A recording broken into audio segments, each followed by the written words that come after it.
Everyone, welcome back to Noorul's kitchen. எல்லோரும் எப்படி இருக்கிறீங்க? ரொம்ப நாள் கழித்து நான் வீடியோ போடுறேன். ஸோ இது வந்து ஒரு ரெசிபி வீடியோ தான் உங்களுக்கு போட போகிறேங்க. ஸோ ரொம்ப நாள் கழித்து வீடியோ போடுறதுனால கொஞ்சம் வாய்ஸ்லாம் வேறு மாதிரி இருக்கும், ஓகேங்களா? ஸோ இன்றைக்கி வந்து ரெசிபி பார்த்திங்கன்னா, நம்ம ஸ்கூல் திறந்தனால ஒரு லஞ்ச் பாக்ஸ் ரெசிபி தான் நான் பண்ணலான்னு இருக்கிறேன். ஈஸியாக குயிக்காக நம்ம செய்யணும். ரொம்ப நாள் கழித்து வேறு ஸ்கூலுக்கு போகிறாங்க பசங்கள்லாம். ஸோ அதனால் நம்ம கொஞ்சம் ஹெல்த்தியாகவும் கொடுத்துடணும் இல்லையா, அதுக்கு தான். ஸோ இந்த ரெசிபி வந்து ரொம்ப ஈஸியாக இருக்கும். ஏற்கனவே நீங்கள் வந்து ஷார்ட்ஸில் பார்க்கலன்னா அதையும் பார்த்துருங்க. ரொம்ப குயிக்கான ரெசிபி தான். ஸோ நோ ஃபர்தர் டிலே, வாங்க வீடியோக்குள்ளே போகலாம்.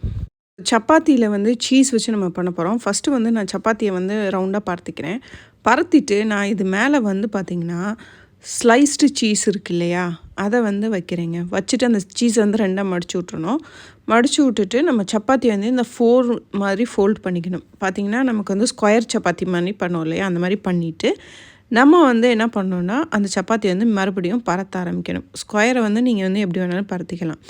ஏன் எப்படி பரத்துறோம்னா, நம்ம க்ரீம் சீஸ் போட்டோம்னா சப்பாத்தி வந்து ஸ்ப்ரெட் பண்ணையில் அது வந்து நமக்கு வந்து பிசுன்னு ஒரு மாதிரி ஒட்டும். ஸோ இந்த ஸ்கொயர் சீஸுங்கையில் உங்களுக்கு வந்து ஈஸியாகவும் ஸ்ப்ரெட் ஆகும். அது மட்டும் இல்லாமல் உங்களுக்கு வந்து சப்பாத்தி வந்து ஒரு சப்பாத்திலே இது பண்ணி முடிச்சிடலாம். 2 சப்பாத்தி போட்டு ஆட் பண்ண தேவையில்லை. ஸோ அந்த மாதிரி பரத்திட்டு நம்ம வந்து இப்போ வந்து சப்பாத்தியை சுட்டு எடுத்துடலாம். நார்மலாக நீங்கள் சப்பாத்தி சுடுற மாதிரி சுடுங்க. ஸோ இந்த இதுக்கு பார்த்திங்கன்னா நான் வந்து குருமா வந்து வெஜிடபிள் குருமா வச்சுருக்கிறேன். ஸோ வெஜிடபிள் குருமாவோட ரெசிபி ஏற்கனவே நம்ம சேனலில் போட்டிருக்கோம். அதையும் வந்து கீழே வந்து லிங்க் வந்து உங்களுக்கு ஆட் பண்ணுறேன், மறக்காமல் செக் பண்ணுங்கள். ஸோ நீங்கள் வந்து சின்ன குழந்தைங்களுக்கு, அதாவது ஸ்கூலில் வந்து சின்ன குழந்தைங்களுக்கு கொடுத்து விட்றதுனா ஜஸ்ட் வந்து இந்த சப்பாத்தி அப்படி ரோல் பண்ணி கொடுத்துடலாம். ஏன்னா வந்து சீஸை வந்து சப்பாத்தி சுட்டதுக்கப்புறம் அது மேலே ஸ்ப்ரெட் பண்ணி தடவி கொடுத்திங்கன்னா கொஞ்சம் வந்து ஒரு மாதிரி ஆயிடும். ஸோ இந்த மாதிரினா சப்பாத்திக்குள்ளே ஸ்டஃப் பண்ண மாதிரி இருக்கிறனால உங்களுக்கு வந்து சீஸ் வந்து ரொம்ப ஸ்பில் ஆகாமல் இருக்கும். இப்போ சப்பாத்தியை சுட்டாச்சு, இதை வந்து பாருங்கள் சீஸ் வந்து எவ்வளோ அழகாக மெல்ட் ஆகிருக்குன்ட்டு.